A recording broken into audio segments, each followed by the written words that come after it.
You know, I think when we talk about the Supreme Court, it really raises the central issue in this election. Namely, what kind of country are we going to be? What kind of opportunities will we provide for our citizens? What kind of rights will Americans have? And I feel strongly that the Supreme Court needs to stand on the side of the American people, not on the side of the powerful corporations and the wealthy. For me, that means that we need a Supreme Court that will stand up on behalf of women's rights, on behalf of the rights of the LGBT community, that will stand up and say no to Citizens United, a decision that has undermined the election system in our country because of the way it permits dark, unaccountable money to come into our electoral system. I have major disagreements with my opponent about these issues and others that will be before the Supreme Court. But I feel that at this point in our country's history, it is important that we not reverse marriage equality, that we not reverse Roe v. Wade, that we stand up against Citizens United, we stand up for the rights of people in the workplace, that we stand up and basically say the Supreme Court should represent all of us. That's how I see the court, and the kind of people that I would be looking to nominate to the court would be in the great tradition of standing up to the powerful, standing up on behalf of our rights as Americans. And I look forward to having that opportunity. I would hope that the Senate would do its job and confirm the nominee that President Obama has sent to them. That's the way the Constitution fundamentally should operate. The President nominates, and then the Senate advises and consents or not, but they go forward with the process. Secretary Clinton, thank you. Mr. Trump, same question. Where do you want to see the court take the country, and how do you believe the Constitution should be interpreted? Well, first of all, it's great to be with you, and thank you, everybody. The Supreme Court, it's what it's all about. Our country is it's just so imperative that we have the right justices. Something happened recently where Justice Ginsburg made some very, very inappropriate statements toward me and toward a tremendous number of people, many, many millions of people that I represent, and she was forced to apologize, and apologize she did. But these were statements that should never, ever have been made. We need a Supreme Court that, in my opinion, is going to uphold the Second Amendment and all amendments, but the Second Amendment, which is under absolute siege. I believe if my opponent should win this race, which I truly don't think will happen, we will have a Second Amendment which will be a very, very small replica of what it is right now. But I feel that it's absolutely important that we uphold because of the fact that it is under such trauma. I feel that the justices that I am going to appoint, and I've named 20 of them, the justices that I'm going to appoint will be pro-life. They will have a conservative bent. They will be protecting the Second Amendment. They are great scholars in all cases, and they're people of tremendous respect. They will interpret the Constitution the way the founders wanted it interpreted, and I believe that's very, very important. I don't think we should have justices appointed that decide what they want to hear. It's all about the Constitution and so important, the Constitution the way it was meant to be. And those are the people that I will appoint. Mr. Trump, thank you. We now have about 10 minutes for an open discussion. I want to focus on two issues that, in fact, by the justices that you name, could end up changing the existing law of the land. First is one that you mentioned, Mr. Trump, and that is guns. Secretary Clinton, you said last year, let me quote, the Supreme Court is wrong on the Second Amendment. And now, in fact, in the 2008 Heller case, the court ruled that there is a constitutional right to bear arms, but a right that is reasonably limited. Those were the words of the judge, Antonin Scalia, who wrote the decision. What's wrong with that? Well, first of all, I support the Second Amendment. I lived in Arkansas for 18 wonderful years. I represented upstate New York. I understand and respect the tradition of gun ownership. It goes back to the founding of our country. But I also believe that there can be and must be reasonable regulation. Because I support the Second Amendment doesn't mean that I want people who shouldn't have guns to be able to threaten you, kill you or members of your family. And so when I think about what we need to do, we have 33,000 people a year who die from guns. I think we need comprehensive background checks. We need to close the online loophole, close the gun show loophole. There's other matters that I think are sensible, that are the kind of reforms that would make a difference, that are not in any way conflicting with the Second Amendment. You mentioned the Heller decision, and what I was saying that you referenced, Chris, was that I disagreed with the way the court applied the Second Amendment in that case, because what the District of Columbia was trying to do was to protect toddlers from guns. And so they wanted people with guns to safely store them. And the court didn't accept that reasonable regulation, but they've accepted many others. So I see no conflict between saving people's lives and defending the Second Amendment. Let me bring Mr. Trump in here. The Bipartisan Open Debate Coalition got millions of votes on questions to ask here, and this was, in fact, one of the top questions that they got. How will you ensure the Second Amendment is protected? You just heard Secretary Clinton's answer. Does she persuade you that while you may disagree on regulation, that in fact she supports a Second Amendment right to bear arms? Well, the D.C. versus Heller decision was very strongly, and she was extremely angry about it. I watched it, and she was very, very angry when upheld. And Justice Scalia was so involved, and it was a well-crafted decision. But Hillary was extremely upset, extremely angry, and people that believe in the Second Amendment and believe in it very strongly were very upset with what she had to say. Well, let me bring in Secretary Clinton. Were you extremely upset? Well, I was upset because, unfortunately, dozens of toddlers injure themselves, even kill people with guns, because, unfortunately, not everyone who has loaded guns in their homes takes appropriate precautions. But there's no doubt that I respect the Second Amendment, that I also believe there's an individual right to bear arms. That is not in conflict with sensible, common sense regulation. And, look, I understand that Donald's been strongly supported by the NRA. The gun lobby's on his side. They're running millions of dollars of ads against me. And I regret that, because what I would like to see is for people to come together and say, of course, we're going to protect and defend the Second Amendment, but we're going to do it in a way that tries to save some of these 33,000 lives that we lose every year. Let me bring Mr. Trump back into that, because, in fact, you oppose any limits on assault weapons, any limits on high-capacity magazines. You support a national right-to-carry law. Why, sir? Well, let me just tell you, before we go any further, in Chicago, which has the toughest gun laws in the United States, probably you could say by far, they have more gun violence than any other city. So we have the toughest laws, and you have tremendous gun violence. I am a very strong supporter of the Second Amendment, and I don't know if Hillary was saying it in a sarcastic manner, but I'm very proud to have the endorsement of the NRA, and it's the earliest endorsement they've ever given to anybody who ran for president. So I'm very honored by all of that. We are going to appoint justices. This is the best way to help the Second Amendment. We are going to appoint justices that will feel very strongly about the Second Amendment, that will not do damage to the Second Amendment. Well, let's pick up on another issue which divides you, and the justices that whoever ends up winning this election appoints could have a dramatic effect that there, and that's the issue of abortion. Right. Mr. Trump, you're pro-life, but I want to ask you specifically, do you want the court, including the justices that you will name, to overturn Roe v. Wade, which includes, in fact, states a woman's right to abortion? Well, if that would happen, because I am pro-life and I will be appointing pro-life judges, I would think that will go back to the individual states. But I'm asking you specifically, would you If like they overturned it, it'll go back to the states. But what I'm asking you, sir, is do you want to see the court overturn? You just said you want to see the court protect the Second Amendment. Do you want to see the court overturn Roe Well, v. if Wade? we put another 2 or perhaps 3 justices on, that's really what's going to be. That will happen, and that'll happen automatically, in my opinion, because I am putting pro-life justices on the court. I will say this: it will go back to the states, and the states will then make a determination. Secretary Well, Clinton. I strongly support Roe v. Wade, which guarantees a constitutional right to a woman to make the most intimate, most difficult in many cases decisions about her health care that one can imagine. And in this case, it's not only about Roe v. Wade. It is about what's happening right now in America. So many states are putting very stringent regulations on women that block them from exercising that choice, to the extent that they are defunding Planned Parenthood, which, of course, provides all kinds of cancer screenings and other benefits for women in our country.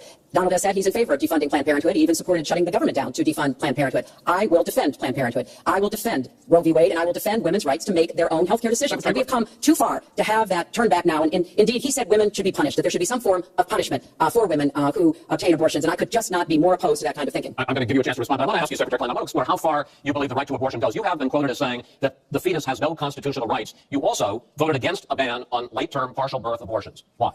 Because Roe v. Wade very clearly sets out that there can be regulations on abortion so long as the life and the health of the mother are taken into account. And when I voted as a senator, I did not think that that was the case. The kinds of cases that fall at the end of pregnancy are often the most heartbreaking, painful decisions for families to make. I have met with women who, toward the end of their pregnancy, get the worst news one could get, that their health is in jeopardy if they continue to carry to term, or that something terrible has happened or just been discovered about the pregnancy. I do not think the United States government should be stepping in and making those most personal of decisions. So you can regulate, if you are doing so, with the life and the health of the mother taken into account. Mr. Trump, your reaction, particularly on this issue of late-term partial birth Well, I abortion. think it's terrible. If you go with what Hillary is saying, in the 9th month, you can take the baby and rip the baby out of the womb of the mother just prior to the birth of the baby. Now, you can say that that's okay, and Hillary can say that that's okay, but it's not okay with me. Because based on what she's saying and based on where she's going and where she's been, you can take the baby and rip the baby out of the womb in the 9th month on the final day. And that's not acceptable. Well, that is not what happens in these cases. And using that kind of scare rhetoric is just terribly unfortunate. You should meet with some of the women that I've met with, women I've known over the course of my life. This is one of the worst possible choices that any woman and her family has to make. And I do not believe the government should be making it. You know, I've had the great honor of traveling across the world on behalf of our country. I've been to countries where governments either forced women to have abortions like they used to do in China, or forced women to bear children like they used to do in Romania. And I can tell you the government has no business in the decisions that women make with their families in accordance with their faith, with medical advice. And I will stand up for that right. All right, just briefly, I want to move on And to the honestly, second. nobody has business doing what I just said, doing that as late as 1 or 2 or 3 or 4 days prior to birth. Nobody has that. All right, let's move on to the subject of immigration. And there is almost no issue that separates the two of you more than the issue of immigration. Actually, there are a lot of issues that separate the two of you. Mr. Trump, you want to build a wall. Secretary Clinton, you have offered no specific plan for how you want to secure our southern border. Mr. Trump, you are calling for major deportations. Secretary Clinton, you say that within your first 100 days as president, you're going to offer a package that includes a pathway to citizenship. The question really is, why are you right and your opponent wrong? Mr. Trump, you go first in this segment. You have 2 minutes. Well, first of all, she wants to give amnesty, which is a disaster and very unfair to all of the people that are waiting in line for many, many years. We need strong borders. In the audience tonight, we have 4 mothers of, these are unbelievable people that I've gotten to know over a period of years whose children have been killed, brutally killed by people that came into the country illegally. You have thousands of mothers and fathers and relatives all over the country. They're coming in illegally. Drugs are pouring in through the border. We have no country if we have no border. Hillary wants to give amnesty. She wants to have open borders. The border secure, as you know, the Border Patrol agents, 16,500 plus ICE last week endorsed me. First time they've ever endorsed a candidate.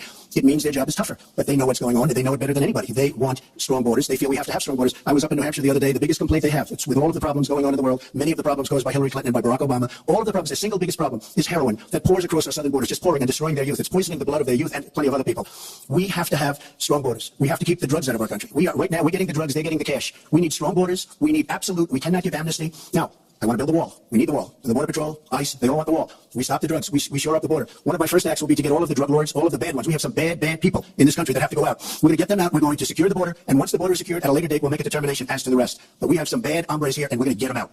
Mr. Trump, thank you. Same question to you, Secretary Clinton. Basically, why are you right? Mr. Trump is wrong. Well, as he was talking, I was thinking about a young girl I met here in Las Vegas, Carla, who was very worried that her parents might be deported because she was born in this country, but they were not. They work hard. They do everything they can to give her a good life.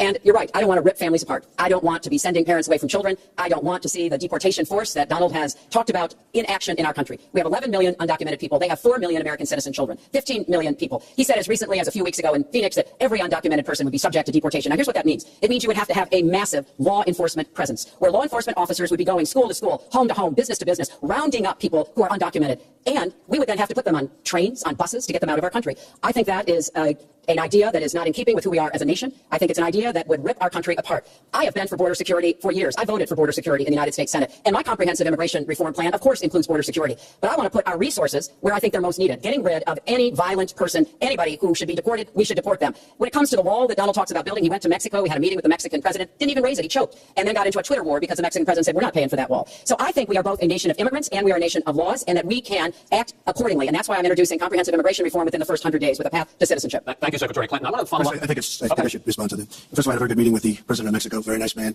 We will be doing very much better with Mexico in trade deals, believe me. The NAFTA deal signed by her husband is one of the worst deals ever made of any kind, signed by anybody. It's a disaster. Hillary Clinton wanted the wall. Hillary Clinton fought for the wall in 2006 or thereabouts. Now, she never gets anything done, so naturally the wall wasn't built. But Hillary Clinton wanted the wall. Well, we are a country of laws. And by the way, I'd like to hear from Secretary Clinton. I voted for border security, and there are some limited places where that was appropriate. There also is necessarily going to be new technology and how best to deploy that. But it is clear when you look at what Donald has been proposing, he started his campaign bashing immigrants, calling Mexican immigrants rapists and criminals and drug dealers, that he has a very different view about what we should do to deal with immigrants. Now, what I am also arguing is that bringing undocumented immigrants out from the shadows, putting them into the formal economy will be good because then employers can't exploit them and undercut Americans' wages. And Donald knows a lot about this. He used undocumented labor to build the Trump Tower. He underpaid undocumented workers, and when they complained, he basically said what a lot of employers do. You complain, I'll get you deported. I want to get everybody out of the shadows, get the economy working, and not let employers like Donald exploit undocumented workers, which hurts them but also hurts American workers. Mr. Trump. President Obama has moved millions of people out. Nobody knows about it. Nobody talks about it. But under Obama, millions of people have been moved out of this country. They've been deported. She doesn't want to say that, but that's what's happened, and that's what's happened bigly. As far as moving these people out and moving, we either have a country or we don't. We're a country of laws. We either have a border or we don't. Now, you can come back in and you can become a citizen, but it's very unfair. We have millions of people that did it the right way. They're online. They're waiting. We're going to speed up the process bigly because it's very inefficient. But they're online and they're waiting to become citizens. Very unfair that somebody who runs across the border becomes a citizen. Under her plan, you have open borders. You will have a disaster on trade, and you will have a disaster with your open borders. But what she doesn't say is that President Obama has deported millions and millions of people just the way. We will not have open borders. That is a rank mischaracterization. We will have secure borders, but we will also have reform. And this used to be a bipartisan issue. Ronald Reagan was the last president to sign immigration reform, and George W. Bush supported it as well. Secretary Clinton, I want to clear up your position on this issue because in a speech you gave to a Brazilian bank for which you were paid $225,000, we've learned from the WikiLeaks that you said this, and I want to quote, "My dream is a hemispheric common market with open trade and open borders." So that's the question. That's the question. Please quiet, everybody. Is that your dream, open borders? Well, if you went on to read the rest of the sentence, I was talking about energy. You know, we trade more energy with our neighbors than we trade with the rest of the world combined. And I do want us to have an electric grid, an energy system that crosses borders. I think that will be a great benefit to us. But you are very clearly quoting from WikiLeaks. And what's really important about WikiLeaks is that the Russian government has engaged in espionage against Americans. They have hacked American websites, American accounts of private people, of institutions. Then they have given that information to WikiLeaks for the purpose of putting it on the internet. This has come from the highest levels of the Russian government, clearly from Putin himself, in an effort, as 17 of our intelligence agencies have confirmed, to influence our election. So I actually think the most important question of this evening, Chris, is finally, will Donald Trump admit and condemn that the Russians are doing this, and make it clear that he will not have the help of Putin in this election, that he rejects Russian espionage against Americans, which he actually encouraged in the past. Those are the questions we need answered. We've never had anything like this happen in any of our elections before. That was a great pivot off the fact that she wants open borders, okay? How did we get onto Putin? Hold on, folks, because this is going to end up getting out of control. Let's try to keep it quiet so for the candidates and for the American people. So just to finish on the borders, yes. She wants open borders. People are going to pour into our country. People are going to come in from Syria. She wants 550% more people than Barack Obama. And he has thousands and thousands of people that have no idea where they come from. And you see, we are going to stop radical Islamic terrorism in this country. She won't even mention the words, and neither will President Obama. So I just want to tell you, she wants open borders. Now we can talk about Putin. I don't know Putin. He said nice things about me. If we got along well, that would be good. If Russia and the United States got along well and went after ISIS, that would be good. He has no respect for her. He has no respect for our president.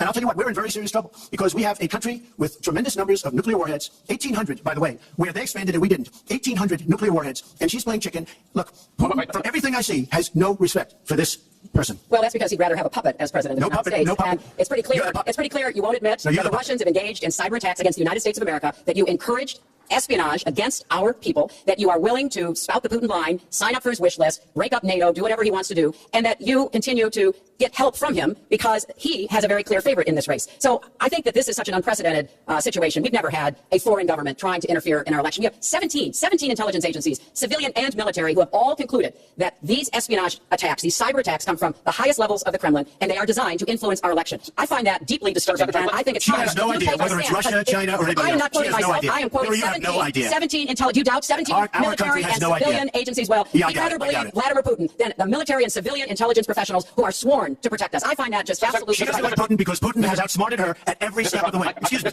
Putin has outsmarted her in Syria. He's outsmarted her at every step of the I way. do get to ask some questions. Yes, and I would like to ask you this direct question. The top national security officials of this country do believe that Russia has been behind these hacks. Even if you don't know for sure whether they are, do you condemn any interference by Russia in the American election? By Russia or anybody else? You condemn their interference? Of course I condemn. Of course I can. I don't know Putin. I have no idea. I never met Yeah. Putin. This is not my best friend. But if the United States got along with Russia, wouldn't be so bad. Let me tell you, Putin has outsmarted her and Obama at every single step of the way. Whether it's Syria, no, you name it, missiles. Take a look at the startup that they signed. The Russians have said, according to many, many reports, I can't believe they allowed us to do this. They create warheads and we can't. The Russians can't believe it. She has been outsmarted by Putin, and all you have to do is look at the Middle East. They've taken over. We've spent $6 trillion.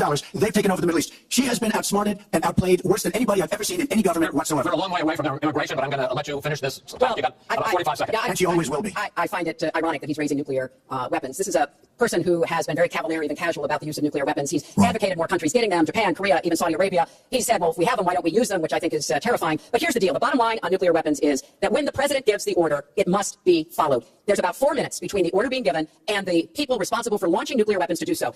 And that's why 10 people who have had that awesome responsibility have come out in an unprecedented way, said they would not trust Donald Trump with the nuclear codes or to have his finger on the nuclear button. I have 200 generals and admirals, 21 endorsing me, 21 Congressional Medal of Honor recipients. As far as Japan and other countries, we are being ripped off by everybody in the world. We're defending other countries. We are spending a fortune doing it. They have the bargain of the century. All I said is we have to renegotiate these agreements because our country cannot afford to defend Saudi Arabia, Japan, Germany, South Korea, and many other places. We cannot continue to afford. She took that as saying nuclear weapons. Look, she's been proven to be a liar on so many different ways. This is just another lie. Well, I'm just quoting you. When There's we're no quote. You're not going to find a quote from me. nuclear competition in Asia, you said, go ahead, enjoy yourselves, folks. That kind And of defend language, yourselves. Well, And defend yourselves. I didn't say nuclear. And defend yourself. The United States has kept the peace through our alliances. Donald wants to tear up our alliances. I think it makes the world safer, and frankly, it makes the United States safer. I would work with our allies in Asia, in Europe, in the Middle East, and elsewhere. That's the only way we're going to be able to keep We're peace. going to move on to the next topic, which is the economy, and I hope we handle that as well as we did immigration. You also have very different ideas about how to get the economy growing faster. Secretary Clinton, in your plan, government plays a big role. You see more government spending, more entitlements, more tax credits, more tax penalties. Mr. Trump, you want to get government out with lower taxes and less regulation. Yes. We're going to drill down into this a little bit more, but in this overview, please explain to me why you believe that your plan will create more jobs and growth for this country and your opponent's plan will not. In this round, you go first, Secretary Clinton. Well, I think when the middle class thrives, America thrives. And so my plan is based on growing the economy, giving middle class families many more opportunities. I want us to have the biggest jobs program since World War II, jobs in infrastructure and advanced manufacturing. I think we can compete with high wage countries, and I believe we should. New jobs in clean energy, not only to fight climate change, which is a serious problem, but to create new opportunities and new businesses. I want us to do more to help small business. That's where 2/3 of the new jobs are going to come from. I want us to raise the national minimum wage because people who live in poverty should not, who work full time should not still be in poverty. And I sure do want to make sure women get equal pay for the work we do.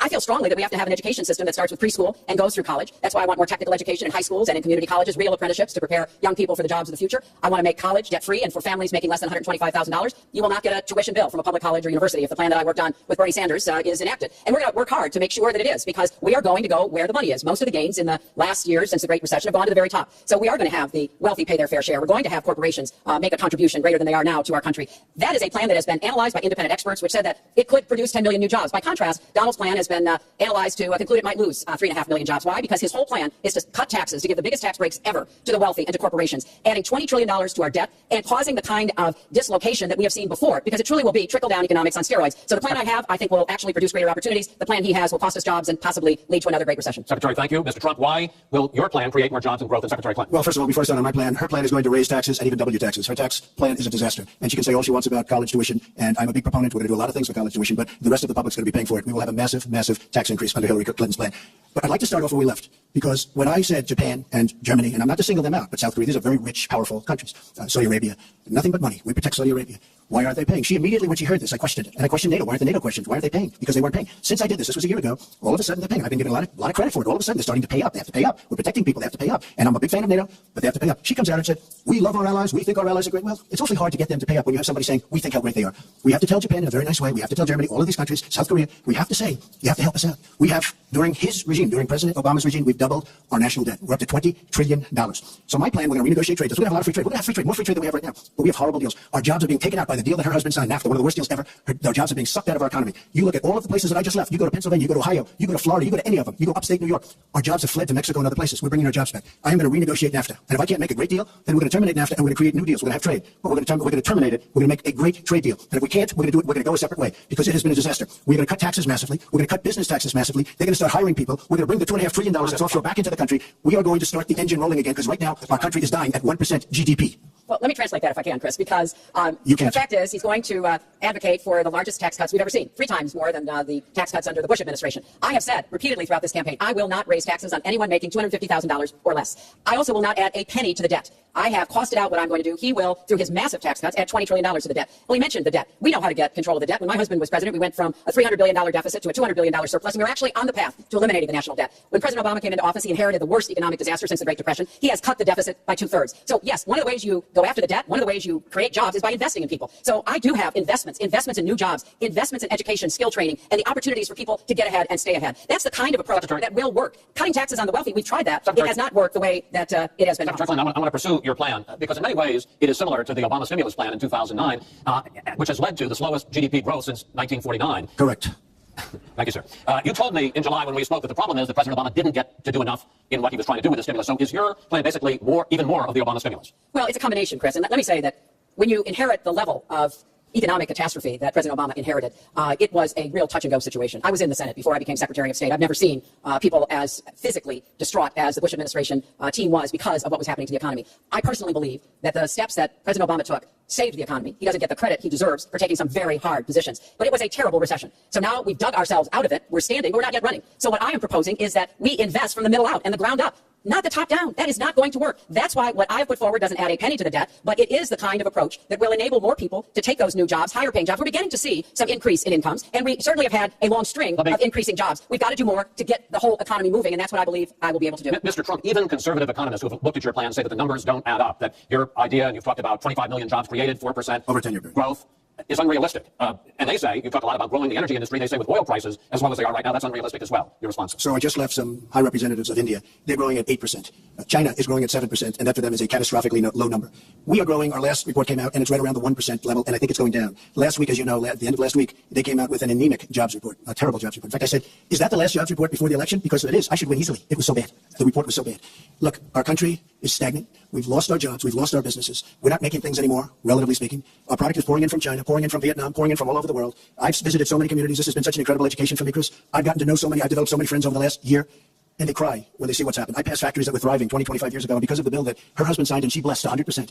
It is just horrible what's happened to these people in these communities. Now, she can say that her husband did well, but boy, did they suffer as NAFTA kicked in, because it didn't really kick in very much, but it kicked in after they left. Boy, did they suffer. That was one of the worst things that's ever been signed by our country. Now she wants to sign Trans-Pacific Partnership, and she wants it. She lied when she said she didn't call it the gold standard in one of the debates. She totally lied. She did call it the gold standard, and they actually fact-checked, and they said I was right. I want to give you a chance to briefly speak to that, and I want to pivot to one that would be as bad as now. This is Obamacare, but go ahead. Well, briefly. First, let me say, number one, when I saw the final agreement for TPP, I said I was against it. It didn't meet my test. I've had the same test. Does it create jobs, raise incomes, and further our national security? I'm against it now. I'll be against it after the election. I'll be against it when I'm president. There's only one of us on this stage who's actually shipped jobs to Mexico, because that's Donald. He's shipped jobs to 12 countries, including Mexico. They mentioned China. And, one of the biggest problems we have with China is the illegal dumping of steel and aluminum into our markets. I have fought against that as a senator. I've stood up against it as Secretary of State. Donald has bought Chinese steel and aluminum. In fact, the Trump Hotel right here in Las Vegas was made with Chinese steel. So he goes around with crocodile tears about how terrible it is, but he has given jobs to Chinese steel workers, not American steel workers. That's the kind of approach that is just not going to work. We're going to pull the country together. We're going to have trade agreements that we enforce. That's why I'm going to have a trade prosecutor for the first time in history. And we're going to enforce those agreements. And we're going to look for businesses to help us by buying American products. I ask a simple question. She's been doing this for 30 years. Why the hell didn't you do it over the last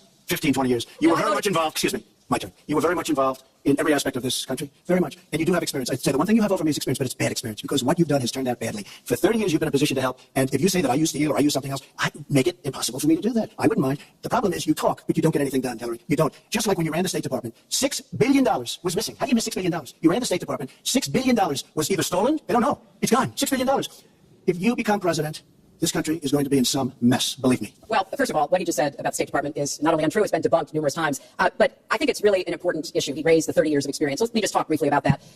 Back in the 1970s, I worked for the Children's Defense Fund, and I was taking on discrimination against African-American kids in schools. He was getting sued by the Justice Department for racial discrimination in his apartment buildings. In the 1980s, I was working to reform the schools in Arkansas. He was borrowing $14 million from his father to start his businesses. In the 1990s, I went to Beijing, and I said, women's rights are human rights. He insulted a former Miss Universe, Alicia Machado, called her an eating machine. And on the day when I was in the Situation Room, monitoring the raid that brought Osama bin Laden to justice, he was hosting the Celebrity Apprentice. So I'm happy to compare my 30 years of experience, what I've done for this country, trying to help in every way I could, especially kids and families get ahead and stay ahead, with your 30 years, and I'll let the American people make that decision. Well, I think I did a much better job. I built a massive company, a great company, some of the greatest assets anywhere in the world, worth many, many billions of dollars. I started with a $1 million loan. I agree with that. It's a $1 million loan, but I built a phenomenal company. And if we could run our country the way I've run my company, we would have a country that you would be so proud of. You would even be proud of it. And frankly, when you look at her real record, take a look at Syria, take a look at the migration, take a look at Libya, take a look at Iraq. She gave us ISIS because her and Obama created this huge vacuum. And a small group came out of that huge vacuum because we should have never been in Iraq, but once we were there, we should have never got out the way they wanted to get out. She gave us ISIS as sure as you are sitting there. And what happened is now ISIS is in 32 countries. And now I listen how she's going to get rid of ISIS. She's going to get rid of nobody. All right, we are going to get to foreign hotspots in a few moments, but the next segment is fitness to be president of the United States. Mr. Trump, at the last debate, you said your talk about grabbing women was just that, talk, and that you'd never actually done it. And since then, as we all know, 9 women have come forward and said that you either groped them or kissed them without their consent. Why would so many different women from so many different circumstances over so many different years, why would they all in this last couple of weeks make up, you deny this, why would they all make up these stories? And since this is a question for both of you, Secretary Clinton, Mr. Trump says what your husband did and that you defended was even worse. Mr. Trump, you go first. Well, first of all, those stories have been largely debunked. Those people, I don't know those people. I have a feeling how they came. I believe it was her campaign that did it. Just like if you look at what came out today on the flips, where I was wondering what happened with my rally in Chicago and other rallies where we had such violence. She's the one in Obama that caused the violence. They hired people, they paid them $1,500, and they're on tape saying, be violent, cause fights, do bad things. I would say the only way, because those stories are all totally false, I have to say that. And I didn't even apologize to my wife, who's sitting right here, because I didn't do anything. I didn't know any of these women. I didn't see these women. These women, the one on the plane, the one, I think they want either fame or her campaign did it. And I think it's her campaign, because what I saw, what they did, which is a criminal act, by the way, where they're telling people to go out and start fistfights and start violence. And I'll tell you what, in particular in Chicago, people were hurt and people could have been killed in that riot. And that was now all on tape, started by her. I believe, Chris, that she got these people to step forward. If it wasn't, they get their 10 minutes of fame. But they were all totally, it was all fiction. It was lies and it was fiction. Well, at the last debate, we heard Donald talking about what he did to women. And after that, a number of women have come forward saying that's exactly what he did to them. Now, what was his response? Well, he held a number of big rallies where he said that he could not possibly have done those things to those women because they were not attractive enough for them to be assaulted. I did not say that. In fact, he went on to say... Her 2 minutes, sir, her 2 minutes. I did not say that. Her 2 minutes. He went on to say, look at her, I don't think so. About another woman, he said, that wouldn't be my first choice. He attacked the woman reporter writing the story, called her disgusting, as he has called a number of women during this campaign. You know, Donald thinks belittling women makes him bigger. He goes after their dignity, their self-worth, and I don't think there is a woman anywhere who doesn't know what that feels like. So we now know what Donald thinks and what he says and how he acts toward women. That's who Donald is. I think it's really up to all of us to demonstrate who we are and who our country is, and to stand up and be very clear about what we expect from our next president, how we want to bring our country together, where we don't want to have the kind of pitting of people one against the other, where instead we celebrate our diversity, we lift people up, and we make our country even greater. America is great because America is good. And it really is up to all of us to make that true now and in the future, and particularly for our children and our grandchildren. Mr. Trump. Nobody has more respect for women than I do. Nobody. Nobody has more respect. Please, everybody. And frankly, those stories have been largely debunked. And I really want to just talk about something slightly different. She mentions this, which is all fiction, all fictionalized, probably or possibly started by her and her very sleazy campaign. But I will tell you, what isn't fictionalized are her emails, where she destroyed 33,000 emails criminally, after getting a subpoena from the United States Congress. What happened to the FBI? I don't know. We have a great general, 4-star general, today, you read it in all the papers, going to potentially serve 5 years in jail for lying to the FBI. One lie. She's lied hundreds of times to the people, to Congress, and to the FBI. He's going to probably go to jail. This is a 4-star general. And she gets away with it, and she can run for the presidency of the United States. That's really what you should be talking about, not fiction, where somebody wants fame or where they come out of her crooked campaign. Secretary Clinton. Well, every time Donald is pushed on something which is obviously uncomfortable, like what these women are saying, he immediately goes to denying responsibility. And it's not just about women. He never apologizes or says he's sorry for anything. So we know what he has said and what he's done to women. But he also went after a disabled reporter, mocked and mimicked him on national television. He went after Mr. and Mrs. Khan, the parents of a young man who died serving our country, a Gold Star family because of their religion. He went after John McCain, a prisoner of war, said he prefers people who aren't captured. He went after a federal judge, born in Indiana, but who Donald said couldn't be trusted to try the fraud and racketeering case against Trump University because his parents were Mexican. So it's not one thing. This is a pattern of divisiveness, of a very dark and in many ways dangerous vision of our country, where he incites violence, where he applauds people who are pushing and pulling and punching at his rallies. That is not who America is. And I hope that as we move in the last weeks of this campaign, more and more people will understand what's at stake in this election. It really does come down to what kind of country we are going to have. So sad when she talks about violence at my rallies, and she caused the violence. On tape. The other things are false, but honestly, I'd love to talk about getting rid of ISIS, and I'd love to talk about other things. Okay. But those other charges, as she knows, are false. In this bucket about fitness to be president, there's been a lot of developments over the last 10 days since the last debate. I'd like to ask you about them. These are questions that the American people have. Secretary Clinton, during your 2009 Senate confirmation hearing, you promised to avoid even the appearance of a conflict of interest with your dealing with the Clinton Foundation while you were Secretary of State. But emails show that donors got special access to you. Those seeking grants for Haiti relief were considered separately from non-donors, and some of those donors got government contracts, taxpayer money. Can you really say that you kept your pledge to that Senate committee? And why isn't what happened and what went on between you and the Clinton Foundation, why isn't it what Mr. Trump calls pay to play? Well, everything I did as Secretary of State was in furtherance of our country's interests and our values. The State Department has said that. I think that's been proven. But I am happy. In fact, I'm thrilled to talk about the Clinton Foundation because it is a world-renowned charity, and I'm so proud of the work that it does. You know, I could talk for the rest of the debate. I know I don't have the time to do that. But just briefly, the Clinton Foundation made it possible for 11 million people around the world with HIV/AIDS to afford treatment, and that's about half of all the people in the world who are getting treatment. In partnership with the American Health Association, we have made environments in schools healthier for children, including healthier. Respectfully, this is an open discussion. Well, it is an open I discussion. understand a specific question went to pay for play. Do you want to talk about there is no evidence, but there is a lot of evidence about the very good work and it's a and the criminal high enterprise. ratings that And the so many, Clinton Foundation it's a criminal got for their enterprise. Saudi Arabia giving $25 billion, Qatar, all of these countries. You talk about women and women's rights. So these are people that push gays off business, off buildings. These are people that kill women and treat women horribly, and yet you take their money. So I'd like to ask you right now, why don't you give back the money that you've taken from certain countries that treat certain groups of people so horribly? Why don't you give back the money? I think it would be a great gesture because she takes a tremendous amount of money, and you take a look at the people of Haiti. I was in little Haiti the other day in Florida, and I want to tell you, they hate the Clintons because what's happened in Haiti with the Clinton Foundation is a disgrace. And you know it, and they know it, and everybody knows it. Well, very quickly, we at the Clinton Foundation spend 90% of all the money that is donated on behalf of programs of people around the world and in our own country. I'm very proud of that. We have the highest rating from the watchdogs that follow foundations, and I'd be happy to compare what we do with the Trump Foundation, which took money from other people and bought a 6-foot portrait of Donald. I mean, who does that? It just was astonishing. But when it comes to Haiti, Haiti is the poorest country in our hemisphere. The earthquake and the hurricanes has devastated Haiti.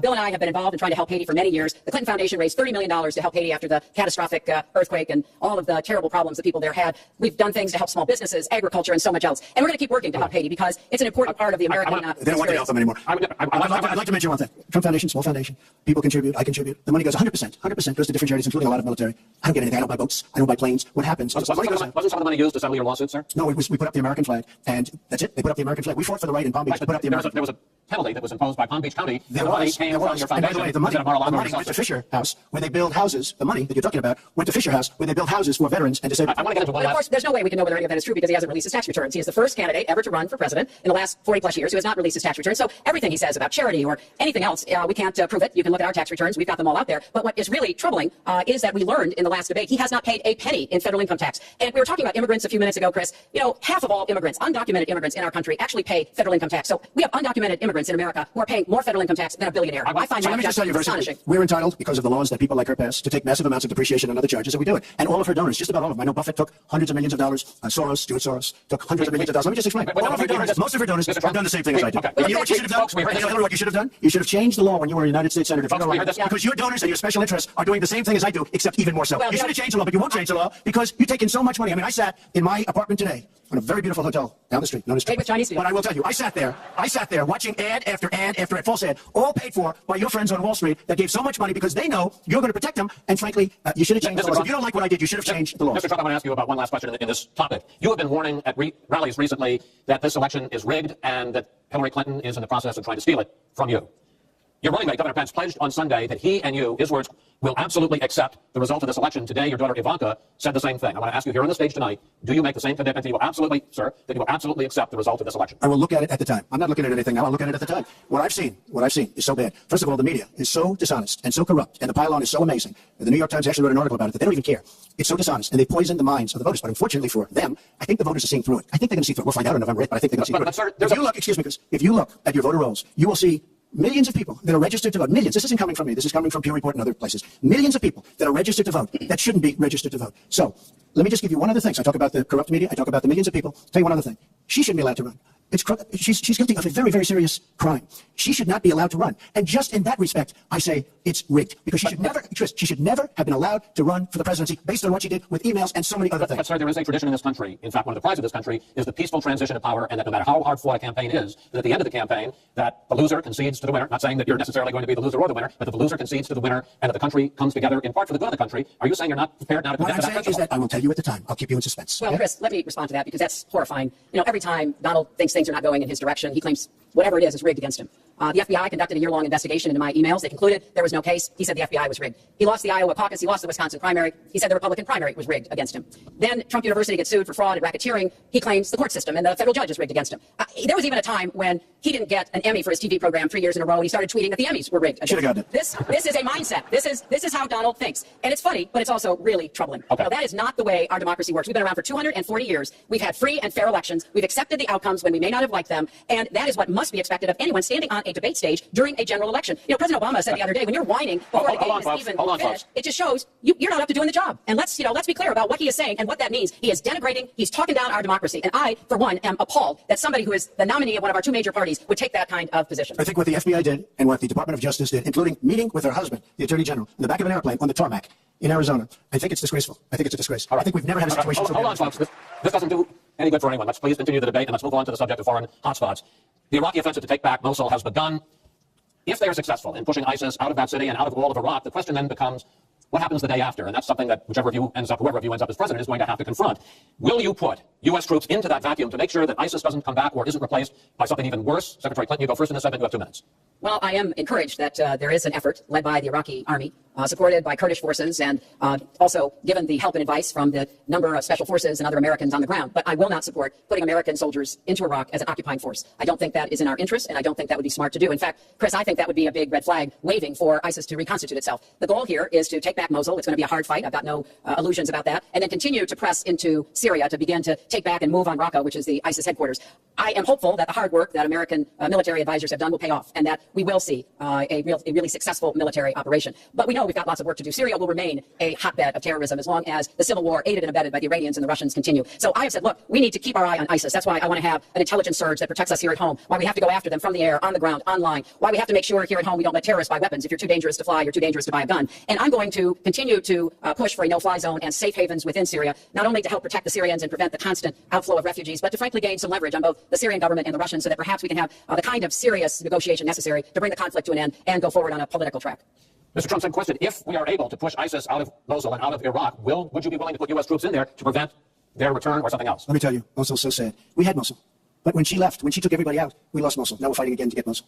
The problem with Mosul, and what they wanted to do, is they wanted to get the leaders of ISIS who they felt were in Mosul. About 3 months ago, I started reading that they want to get the leaders, and they're going to attack Mosul. Whatever happened to the element of surprise? Okay? We announced we're going after Mosul. I've been reading about going after Mosul now for about, how long is it, Hillary? 3 months? These people have all left. They've all left. The element of surprise. Douglas, MacArthur, George Patton, spinning in their graves when they see the stupidity of our country. So we're now fighting for Mosul that we had. All she had to do is stay there. Now we're going in to get it. But you know who the big winner in Mosul is going to be after we eventually get it? And the only reason they did it is because she's running for the office of president. They want to look tough. They want to look good. He violated the red line in the sand. And he made so many mistakes, made all mistakes. That's why we have the Great Migration. But she wanted to look good for the election. So they're going in. But who's going to get Mosul, really? We'll take Mosul eventually. By the way, if you look at what's happening, much tougher than they thought. Much tougher, much more dangerous, going to be more deaths than they thought. But the leaders that we wanted to get are all gone because they're smart. They said, what do we need this for? So Mosul is going to be a wonderful thing, and Iran should write us a letter of thank you, just like the stupidest deal of all time. A deal that's going to give Iran absolutely nuclear weapons. Iran should write us yet another letter saying thank you very much. Because Iran, as I said many years ago, Iran is taking over Iraq, something they've wanted to do forever, but we've made it so easy for them. So we're now going to take Mosul, and you know who's going to be the beneficiary? Iran. Boy, are they making, I mean, they are outsmarting. Look, you're not there. You might be involved in that decision, but you were there when you took everybody out of Mosul and out of Iraq. You shouldn't have been in Iraq, but you did vote for it. You shouldn't have been in Iraq, but once you were in Iraq, you should have never left the way. The point is, the big winner is going to be Iran. Well, you know, once again, Donald is implying that he didn't support the invasion of Iraq. I said it was a mistake. I've said that years ago. He has consistently denied what is a very clear fact, that before the invasion, he supported it. And, you know, I just want everybody to go Google it. Google Donald Trump Iraq, and you will see the dozens of sources which verify that he was for the invasion of Iraq. And you can actually hear the audio of him saying that. Now, why does that matter? Well, it matters because he has not told the truth about that position. I guess he believes it makes him look better now to contrast with me because I did vote for it. But what's really important here is to understand all the interplay. Mosul is a Sunni city. Mosul is on the border of Syria. And, yes, we do need to go after Baghdadi, and just like we went after bin Laden while you were doing Celebrity Apprentice, and we brought him to justice. We need to go after the leadership, but we need to get rid of them, get rid of their fighters. They're estimated several thousand fighters in Mosul. They've been digging underground. They've been prepared to defend. It's going to be tough fighting, but I think we can take back Mosul, and then we can move on into Syria and take back Raqqa. This is what we have to do. I'm just amazed that he seems to think that the Iraqi government and our allies and everybody else launched the attack on Mosul to help me in this election, but that's how Donald thinks. You know, he always is looking for some because we don't gain anything. He has all Iran is taking over Iraq. Iran is taking over Iraq. We don't gain anything. We won't gain if they take surprise. Secretary Clinton, it's an open discussion. Secretary, they did it. Please let Mr. Trump speak. Unfit, and he proves it every time. You are the one that's unfit. You know, WikiLeaks just actually came out. John Podesta said some horrible things about you, and boy, was he right. He said some beauties. And you know, Bernie Sanders, he said you have bad judgment. You do. And if you think that going into Mosul, after we let the world know we're going in, and all of the people that we really wanted, the leaders, they're all gone. If you think that was good, then you do. Now, John Podesta said you have terrible instincts. Bernie Sanders said you have bad judgment. I agree with both. Well, you should ask Bernie Sanders who he's supporting for president, and he has said, as he has campaigned for me around the country, you are the most dangerous person to run for president in the modern history of America. I think he's right. Let's turn to Aleppo. Mr. Trump, in the last debate, you were both asked about the situation in the Syrian city of Aleppo, and I want to follow up on that because you said several things in that debate which were not true, sir. You said that Aleppo has basically fallen. In fact, there are... It's a catastrophe. It is a catastrophe. There are Have you seen it? Have you seen it? Sir, have you seen what's happened sir, to Aleppo? if I might finish my question. Okay, so it hasn't fallen. Take a look at it. Well, there are 250,000 people still living there and being slaughtered. That's right. You also And they are being slaughtered Yeah. because of bad decisions. If I may just finish here. And you also said that that Syria and Russia are busy fighting ISIS. In fact, they have been the ones who've been bombing and shelling eastern Aleppo, and they just announced a humanitarian pause, in effect admitting that they have been bombing and shelling Aleppo. Would you like to clear that up, sir? Well, Aleppo is a disaster. It's a humanitarian nightmare, but it has fallen from any standpoint. I mean, when you need a signed document, take a look at Aleppo. It is so sad when you see what's happened. And a lot of this is because of Hillary Clinton. Because what's happened is by fighting Assad, who turned out to be a lot tougher than she thought, and now she's going to say, oh, he loves Assad. He's just much tougher and much smarter than her and Obama. And everyone thought he was gone 2 years ago, 3 years ago. He aligned with Russia. He now also aligned with Iran, who we made very powerful. We gave them $150 billion back. We gave them $1.7 billion in cash. I mean, cash, bundles of cash as big as the stage. We gave them $1.7 billion. Now, they have aligned. He has aligned with Russia and with Iran. They don't want ISIS, but they have other things because we're backing rebels. We don't know who the rebels are. We're giving them lots of money, lots of everything. We don't know who the rebels are. And when and if, and it's not going to happen because you have Russia and you have Iran now, but if they ever did overthrow Assad, you might end up with as bad as Assad is. And he's a bad guy. But you may very well end up with worse than Assad. If she did nothing, we'd be in much better shape. And this is what's caused the Great Migration, where she's taken in tens of thousands of Syrian refugees who probably, in many cases, not probably, who are definitely, in many cases, ISIS aligned. And we now have them in our country. And wait till you see what this is going to be the great Trojan horse. And wait till you see what happens in the coming years. Lots of luck, Hillary. Thanks a lot for doing a great job.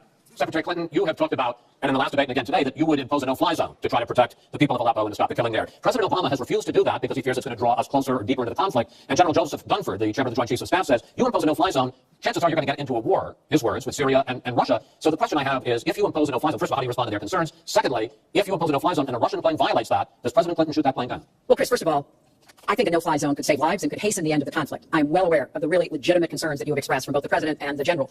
This would not be done just on the first day. This would take a lot of negotiation. It would also take making it clear to the Russians and the Syrians that our purpose here was to provide safe zones on the ground. We've had millions of people leave Syria, and those millions of people inside Syria who've been dislocated. So I think we could strike a deal and make it very clear to the Russians and the Syrians that this was something that we believe was in the best interests of the people on the ground in Syria. It would help us with our fight against ISIS. But I want to respond to what Donald said about refugees. He's made these claims repeatedly. I am not going to let anyone into this country who is not vetted, who we do not have confidence in, but I am not going to slam the door on women and children. That picture of that little 4-year-old boy in Aleppo with the blood coming down his face while he sat in an ambulance is haunting. And so we are going to do very careful, thorough vetting. That does not solve our internal challenges with ISIS and our need to stop radicalization, to work with American Muslim communities who are on the front lines to identify and prevent attacks. In fact, the killer of the dozens of people at the nightclub in Orlando, the Pulse nightclub, was born in Queens, the same place Donald was born. So let's be clear about what the threat is and how we are best going to be able to meet it. And yes, some of that threat emanates from over in Syria and Iraq, and we've got to keep fighting, and I will defeat ISIS. And some of it is we have to up our game and be much smarter here. I want to get into our final segment. But I just have to, it's so ridiculous. She will defeat ISIS. We should have never let ISIS happen in the first place. And right now they're in 32 countries. Okay. We should have done, wait 1 second. They had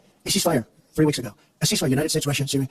And during the ceasefire, Russia took over vast swatches of land. And then they said, we don't want the ceasefire anymore. We are so outplayed on missiles, on ceasefires. They are outplayed. Now, she wasn't there. I assume she had nothing to do with it. But our country is so outplayed by Putin and Assad and, by the way, and by Iran. Nobody can believe how stupid our leadership is. Mr. Trump, Secretary Clinton, no, we need to move on to our final segment, and that is the national debt, which has not been discussed until tonight.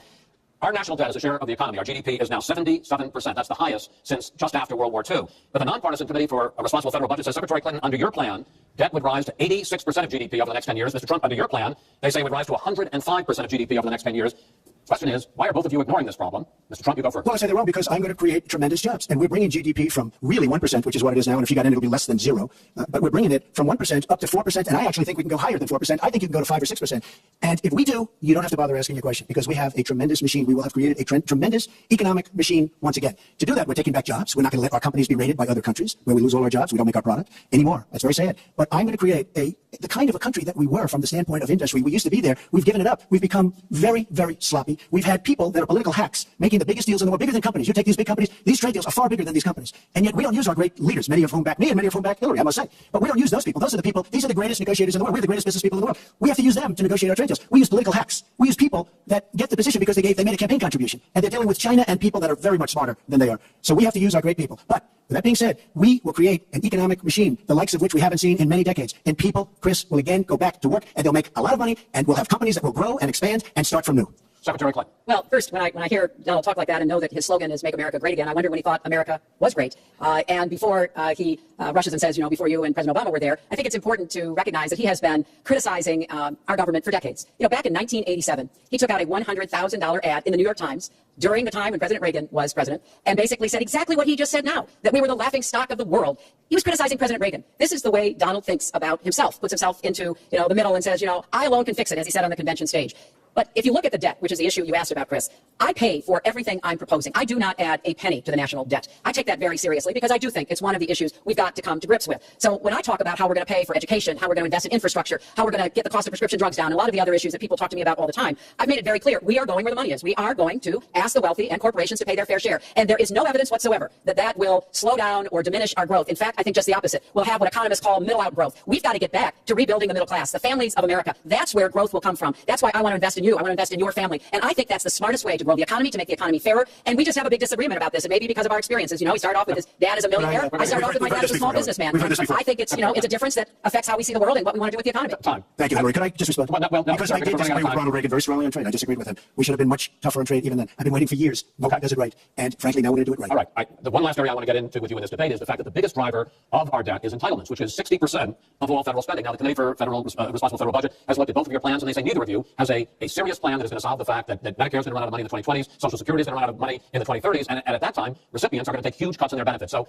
in effect, the final question I want to ask you in this regard is, and let me start with you, Mr. Trump, would President Trump make a deal to save Medicare and Social Security that included both tax increases and benefit cuts, in effect, a grand bargain on entitlements? I'm cutting taxes. We're going to grow the economy. It's going to grow at a record rate. But that's not going to help No, it's going to totally help you. And one thing we have to do, repeal and replace the disaster known as Obamacare. It's destroying our country. It's destroying our businesses, our small business, and our big businesses. We have to repeal and replace Obamacare. You take a look at the kind of numbers that will cost us in the year 17. It is a disaster. If we don't repeal and replace, now it's probably going to die of its own weight, but Obamacare has to go. The premiums are going up 60, 70, 80%. Next year, they're going to go up over 100%. And I'm really glad that the premiums have started. At least the people see what's happening, because she wants to keep Obamacare and she wants to make it even worse. And it can't get any worse. Bad health care at the most expensive price. We have to repeal and replace Obamacare. And Secretary Clinton, same question, because at this point, Social Security and Medicare are going to run out. The trust funds are going to run out of money. Will you, as president, will you consider a grand bargain, a deal that includes both tax increases and benefit cuts to try to save both programs? Well, Chris, I am on record as saying that we need to put more money in the Social Security Trust Fund. That's part of my commitment to raise taxes on the wealthy. My Social Security payroll contribution will go up, as will Donald's, assuming he can't figure out how to get out of it. But what we want to do is to replenish the Social Security Trust Fund by making sure that we have sufficient resources. And that will come from